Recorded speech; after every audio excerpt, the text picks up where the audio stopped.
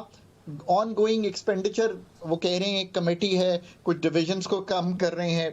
اگر ہم expenditure reform کر لیتے ہیں اگلے 1 سال میں, تو جو نئے ٹیکسز 70-75 ارب لگے ہیں for example on the salaried class, کچھ GST on milk powder, these kinds of things, جی ان کو ہم کوشش کر کے جسے کہتے ہیں ریڈیوس کر سکتے ہیں. جیسے جیسے براڈننگ آف ٹیکس ہوتی ہے تو یہ کام بھی کیا جا سکتا ہے. یہ ایک بات ہو گئی. دوسری بات, Moody's is a good story in the sense کہ فچ اور موڈیز نے یہ دیکھتے ہوئے کہ پاکستان IMF سے انگیجڈ ہے. یاد رکھیے کہ یہ سمر ہے اس چیز کا کہ آپ نے IMF کے پروگرام کی انگیجمنٹ کو انشور کیا ہے. انہوں نے آپ کو تھوڑا سا ایک نوچ اپ گریڈ کر دیا, ابھی بھی ہائی رسک میں ہی ہے پاکستان. تیسری بات جو آپ نے کیا نا, اس میں تو ایک جملہ کہوں گا, جب تک پاکستان کے power energy as a whole, جس میں گیس پیٹرولیم بھی شامل ہے, پانی بھی شامل ہے, کی تنظیمیں نو نہیں کریں گے. یہ ایک گورننس کا ایشو ہے. یہ ٹیکنیکل ایشو تو بعد میں ہے, پہلے جو گورننس ہے, جو پالیسیز ہیں, یہ سب کرنے کے لیے اب یہ جتنی چیزیں آج میں نے آپ کے سامنے رکھی ہیں, دا پرابلم از دیٹ آپ کو ایک پروفیشنل اینڈ کمپیٹنٹ ٹیم ہر جگہ لانی پڑے گی along with the task forces جو آپ بنا رہے ہیں, تاکہ ہم ان مسئلوں کو حل کر سکیں. ایگزیکٹلی. اگر آپ بنیادی طور پہ ریزالو نہیں کریں گے مسئلے, تو پھر مسئلے یوں ہی کھڑے ہوتے رہیں گے. بہت شکریہ خاقان نجیب صاحب. اور اب بات کریں گے بلوچستان کی. ناظرین, گزشتہ اتوار کی شب بلوچستان میں خون کی ہولی کھیلی گئی, اس پر ہر آنکھ اشکبار ہے. سیکیورٹی فورسز سمیت 60 سویلین لوگوں کا قتل اور خاتون خودکش بمبار کا استعمال کر کے BLA نے بلوچستان کے 10 اضلاع میں دہشت گردی کی ذمہ داری قبول کر لی ہے. BLA کی طرف سے آپریشن ہیروف 26 اگست کو کیا گیا اور اس کا سوشل میڈیا پر چرچا رہا. انڈین لوگوں کی طرف سے بھی ٹرینڈ چلایا گیا. آبادی کے لحاظ سے کم اور رقبے کے لحاظ سے پاکستان کا سب سے بڑا صوبہ بلوچستان تقریب کاروں کا مسکن بن چکا ہے اور BLA سی پیک کو نشانہ بنا رہی ہے. 1970 سے اب 2024 تک BLA نے متعدد بار بغاوت کی حد تک دہشت گردی کا سہارا لیا اور اس کے لیے بھارت سمیت کئی پاکستان دشمن قوتوں سے مدد لی, جس کا واضح ثبوت کلبھوشن یادو اور گلزار شمبے کی صورت میں ہمارے سامنے موجود ہے. بلوچستان سے 2 نگران اور 1 منتخب وزیر اعظم پاکستان میں آ چکے ہیں, جبکہ پاکستان کی تمام نیشنل یونیورسٹیز میں بلوچ طالب علم کوٹے کی بنیاد پر اسکالرشپس پر تعلیم حاصل کرتے ہیں اور بلوچستان کے بلوچ افسران ملک بھر میں اعلیٰ عہدوں پر براجمان ہیں. یعنی کسی بھی سطح پر بلوچ یا بلوچستان کے عوام کو محرومی کا شکار نہیں ہونے دیا گیا. مگر اس سب کے باوجود کچھ ناراض یا شرپسند بلوچ رہنما محرومیوں اور مسنگ پرسنز کا بہانہ بنا کر معصوم اور نہتے شہریوں کا گلا کاٹتے نظر آتے ہیں. حالانکہ کئی بار یہ بات سامنے آ چکی ہے کہ جو لوگ مسنگ پرسنز کی لسٹ میں شامل ہوتے ہیں وہ یا تو BLA کی طرف سے خودکش بمبار بن کر سامنے آتے ہیں یا پھر افغانستان میں بیٹھ کے پاکستان کے خلاف سرگرمیوں میں مصروف ہوتے ہیں. مسنگ پرسنز گو کے ایک سنجیدہ ایشو ہے اور ایسے تمام افراد جو اغوا کیے جا چکے ہیں یا پھر کسی کی حراست میں موجود ہیں, انہیں اپنے پیاروں کے پاس جانا چاہیے. مگر سوال یہ ہے کہ اس ایشو کا حل کیا یہی ہے کہ ہتھیار اٹھا کر ریاست کے خلاف بغاوت کر دی جائے اور اپنے ہی سرائکی, پنجابی, پشتون, سندھی بھائیوں کی گردنیں کاٹ دی جائیں. 1970 میں پہاڑوں پر جانے کے بعد سے اب تک BLA سمیت کئی قلعدم تنظیموں نے ریاست کے خلاف ہتھیار اٹھائے اور سیکیورٹی فورسز کو نشانہ بنانے کے ساتھ ساتھ چینی انجینئرز, اساتذہ اور پنجاب کے مزدوروں, حجام اور کاروباری افراد کا قتل عام بھی کیا. قلعدم تنظیمیں اگر یہ سب محرومیاں یا مسنگ پرسنز کو بہانہ بنا کر رہی ہیں تو بلوچستان کی طرف سے 20 MNAs اور 64 MPAs اور 23 سینیٹرز اپنے اپنے ایوانوں میں آواز کیوں نہیں اٹھاتے؟ بلوچستان کے عوام اگر مسنگ پرسنز یا پھر محرومیوں کو ایشو سمجھتے ہیں تو اپنے سرداروں اور وڈیروں کے گھروں کے باہر دھرنا کیوں نہیں دیتے اور ان کا احتساب کیوں نہیں کرتے کہ جب وہ ان کے نمائندے بن کر اسمبلی میں موجود ہیں تو ایسی قانون سازی کیوں نہیں کی جاتی کہ مسنگ پرسنز کا ایشو حل ہو جائے؟